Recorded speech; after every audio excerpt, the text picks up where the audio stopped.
entram aqui pela primeira vez, que se sintam acolhidos, assim como essa casa nos acolheu tempos atrás.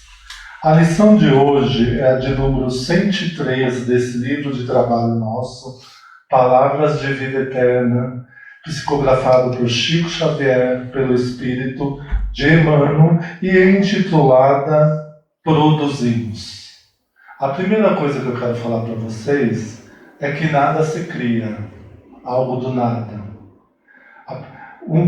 O livro da Codificação Espírita, um dos livros da Codificação Espírita, Livro dos Espíritos, Allan Kardec pergunta para a espiritualidade na primeira pergunta: o que é Deus? Resposta: causa primária de todas as coisas, inteligência suprema do universo. Se é a causa primária de todas as coisas, só quem cria é Deus. Ainda pergunta Allan Kardec na pergunta 132, qual é o objetivo da reencarnação? A resposta: Deus nos oferta essa oportunidade para que sejamos co-criadores do universo. E junto com eles, façamos que o universo progrida e assim façamos a nossa própria evolução. Então, se Deus cria, nós somos co-criadores desse universo.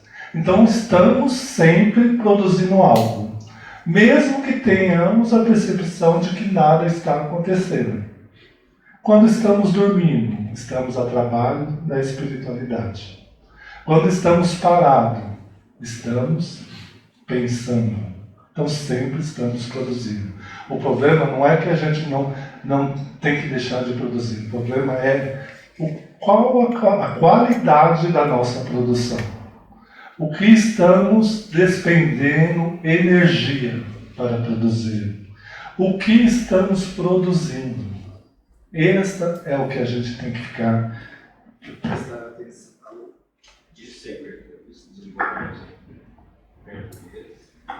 Alô? Então, logo no começo do capítulo, Emmanuel tem uma passagem, né, que diz, uma passagem bíblica, né, e ele fala para a gente olhar a passagem da figueira, que diz: permanecei em mim, e eu permanecerei em vós.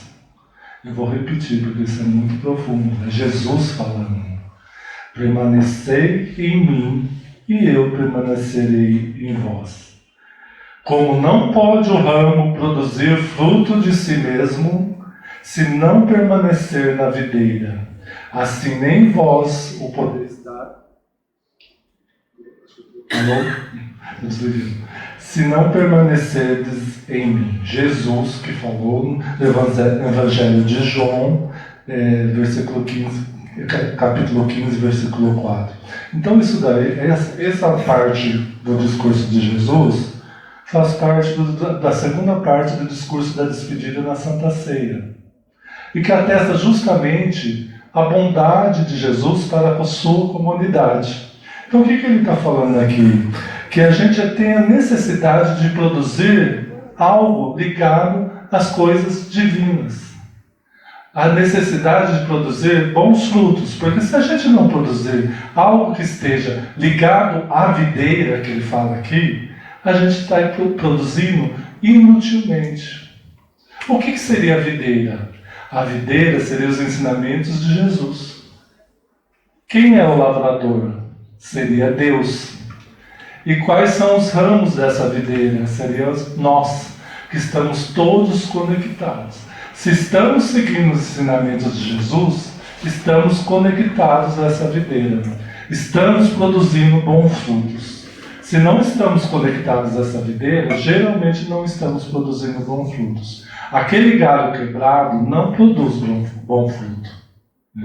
E ainda fala aqui, Jesus, ainda nessa lição, fala assim, que apesar de existir muitas videiras, só a videira de Jesus é a verdadeira. Né?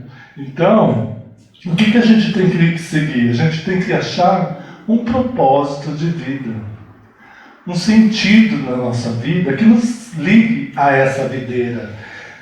E, continuando aqui, né, a doutrina espírita nos fornece alguns cenários para nos conectarmos a essa videira. Através do quê? Das leis morais. As leis morais, o ensinamento de Jesus, onde prega várias leis, e a mais importante, amor e caridade, justiça, amor e caridade, que vem seguir a máxima de Jesus, amar a Deus sobre todas as coisas e ao próximo como a si mesmo, né? E ainda que não temos, que a gente fala assim, mas eu não tenho nada a oferecer. Se a gente estiver verdadeiramente ligado à videira, em pensamento e em atitude, tudo o que pedirmos, nós conseguiremos. Porque já temos o conhecimento do ensinamento de Jesus, não vamos pedir algo que nos prejudique ou que prejudique ao próximo. E o Jesus falou nessa frase aqui da passagem bíblica, permaneça em mim e eu permanecerei em vós. Então, se você pedir verdadeiramente ligado a Jesus, você vai conseguir. Ainda continuamos desenvolvendo o tema, né? A gente é chamado a produzir espiritualmente no tempo. Ainda que a gente ache que a nossa produção seja só ligada à matéria, mas o que tem valor? As coisas ligadas ao espírito. O que a gente está aprendendo com aquela produção que a gente está fazendo? O que nos faz evoluir? Então, é produção espiritualmente no tempo. Se alguém chegar na videira, te perguntar uma ajuda, você está apto a ajudar? A se alimentar daquela seiva, daquela videira, né? E a gente não é espectador. Por mais que achamos que produzimos maus frutos, a gente tem o livre-arbítrio para tentar mudar isso. E produzir maus frutos, não produzir maus frutos, não é só essa questão. Porque somos responsáveis pelo bem que deixamos de fazer. Se a gente não produz maus frutos, na última análise, a gente não está nos prejudicando, mas a gente está fazendo bem para o próximo. Isso que a gente tem que levar em consideração. Outras questões aqui, com quem estamos conectando, para se conectar à videira, né? Então vou fazer algumas perguntinhas aqui, né? Quais seriam os nossos pontos de ligação? O que estamos buscando? E aqui eu falo, um simples pensar nosso influencia outros que estamos conectados. A gente acha que não, mas a gente influencia. Só pela força do pensamento, né? E também aquela coisa, não há árvore boa que produza fruto mau. E não há árvore ruim que produza fruto bom. Então vamos ter cuidado com a qualidade das nossas produções, né? E também uma reflexão, como estamos sentindo como criaturas divinas? Se somos co-criadores do universo, que caminho estamos seguindo? Quais são as nossas escolhas neste caminho do bem, né? Estamos frutificando? Estamos florescendo? São perguntas que a gente pode responder e para ver qual o caminho que estamos seguindo, qual a nossa jornada, né? E aqui no começo do capítulo da Palavra de Vidas Eternas, já Emmanuel começa a primeira frase: produzimos. Para justamente lembrarmos que a gente sempre está produzindo e quase que fazendo um alerta. Por favor, produzam bons frutos. É isso que ele está falando, né? E ele lembra que tudo é produção. Por mais que a gente ache que não, é inevitável. A gente sempre está criando alguma coisa. Pode ser que a gente crie uma coisa para o bem, pode ser que a gente crie uma coisa para o mal. Ele continua. Elementos desprezíveis estão fazendo isso ou aquilo. Quem são esses elementos desprezíveis? É uma visão distorcida que a gente tem. Como que a gente acha que o outro é desprezível? Se eu não falei que tudo é criação, tudo é produção, então mesmo esses elementos desprezíveis tem serventia, né? E é desprezível na nossa visão. Daí vocês vão falar, Paulo, mas eu tenho certeza que aquele vizinho inútil que fica o tempo todo sem fazer nada não está prestando para nada. Está no mínimo prestando de exemplo para você não ser igual a ele. Então, vamos tomar cuidado, né, gente? E daí, Emmanuel continua, sempre nesse tom de coisas desprezíveis que a gente passa despercebido. Ele cita 4 elementos: a pedra, o espinho, a lama e o martelo. E ele fala, será que tem utilidades esses elementos? Por exemplo, a pedra dá uma impressão de aspereza, né? E quando tem pedras no caminho, ela atrapalha o caminho, né? O espinho dá uma ideia de laceração, de cortar, né? Ninguém gosta muito de espinho. Quando a gente tem uma flor e tem um espinho, a gente... Primeira coisa é tirar o espinho. Lama, dá a impressão de sujeira, né? Algo sujo. E martelo, dá a impressão de uma coisa violenta, né? Tipo uma arma que não vai nos fazer mal. Mas, meus caros, está em nossas mãos mudar a utilidade disso tudo. Se a gente olhar de outro prisma, a gente vai ver a utilidade desses elementos. A pedra é enormemente utilizada em construção. Sem ela, nós não teríamos moradia. O espinho é a base dos instrumentos cirúrgicos na medicina. É esse o princípio. A lama, se tratada, se transforma em adubo. A lama também tem tratamentos medicinais para a pele. E o martelo, se controlado, vai ajudar na construção. E aí, algumas verdadeiras obras de arte são feitas através do martelo. Então, está na nossa mão fazer uma outra utilidade para aquilo que a gente passa despercebido. Cabe a nós perguntarmos o que estamos deixando passar na nossa vida sem perceber, que a gente acha que não tem utilidade. Continuando, ele fala assim, né, mano? Cada um produz de acordo com agentes que lhe inspiram. A grande pergunta: quem está nos inspirando? A quem estamos seguindo como modelo? É o Jesus da videira? Será que verdadeiramente é o Jesus da videira? Ou só quando nos convém? Só quando a gente está em sofrimento, a gente vai atrás do Jesus da videira? Gente, está em nossas mãos. Temos o livre-arbítrio. Hoje, talvez a gente não consiga, mas um passo de cada vez. Quando a gente perceber que a gente está no caminho do bem, a gente vai ver a qualidade de vida um salto na nossa evolução que a gente deu na nossa vida. Continua Emmanuel. Seres lastimáveis estão produzindo, bem naquela ideia de desprezíveis, né? Então ele fala. Então o que ele está querendo dizer aqui? Que você não agir na seara do bem, agindo em outra forma, você tem consequências dos 4, por mais que você ache que não. Então ele fala, o delinquente gera desequilíbrio, ou seja, desequilíbrio no universo. O viciado gera desregramento ou desordem. O preguiçoso gera miséria. Ou seja, se eu sou preguiçoso e eu não estou fazendo algo, alguém vai ter que fazer a mais para manter o equilíbrio do universo.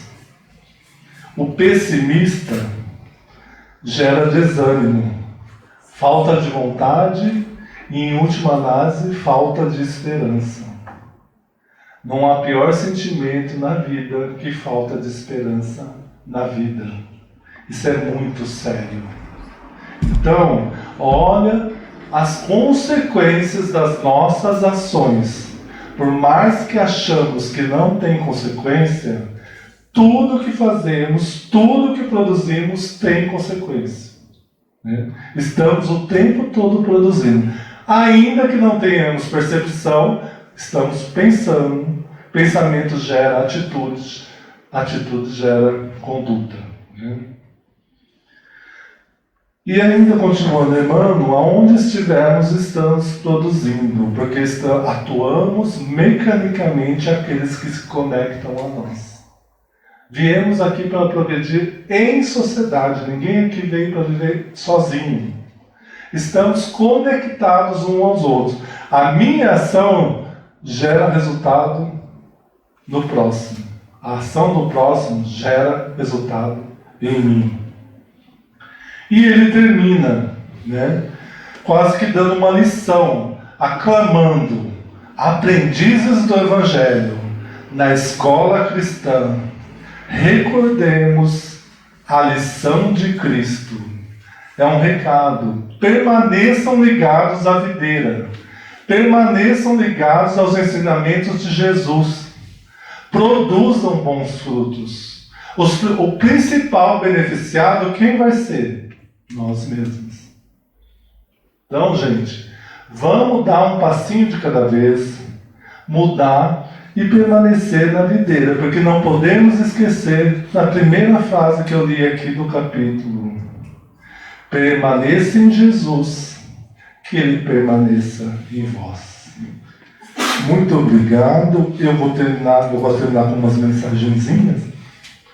E eu vou ler uma mensagem de Chico Xavier, que eu achei muito interessante. E depois eu vou ler eu gosto de terminar também com uma letra de música, que eu acho que é um verdadeiro poema. Então, eu confie sempre, de Chico Xavier. Não perca a tua fé entre as sombras do mundo. Ainda que teus pés estejam sangrando, segue para frente, erguendo-a por luz celeste, acima de ti mesmo. Crê e trabalha, esforça-te no bem e espera com paciência. Tudo passa e tudo se renova na terra, mas o que vem do céu permanecerá. De todos os infelizes, os mais desditosos são os que perderam a confiança em Deus e em si, porque o maior infortúnio é sofrer a privação da fé e prosseguir vivendo. Eleva, pois, o teu olhar e caminha, luta e serve, aprende e adianta-te, brilha a alvorada além da noite. Hoje é possível que a tempestade te amarfanhe o coração e te atormente o ideal, aguilhando-te com a aflição ou ameaçando-te com a morte. Não te esqueças, porém, de que amanhã será um novo dia. E agora eu vou terminar com essa música aqui, que eu achei muito interessante. A gente está falando de produzimos, que eu acho que é a época que talvez a gente tenha que mais avaliar a nossa produção, que é o dia do nosso aniversário. E a música é intitulada justamente Feliz Aniversário, que é do Anima-me. Que você não perca a vontade de sonhar e que você consiga a realidade transformar. Que você mereça a riqueza que almejar e que não se esqueça de, ao final, gratificar. Para que um tanto de coisa, se o importante é o bem-estar? Eu te desejo a lente da alegria, para que a miopia não te impeça de enxergar todo o bem que houver nessa vida e toda a vida que insiste em pulsar. Eu te desejo viajar o mundo, conhecer o topo e conhecer o fundo. Eu te desejo o não duvidar, ao se deparar com um amor profundo. Que tenhamos esse amor, primeiramente por nós mesmos, por Jesus, para o próximo, e vivenciando esse amor, saberemos que estamos intimamente ligados à videira de Jesus. Muita paz a todos e muito obrigado.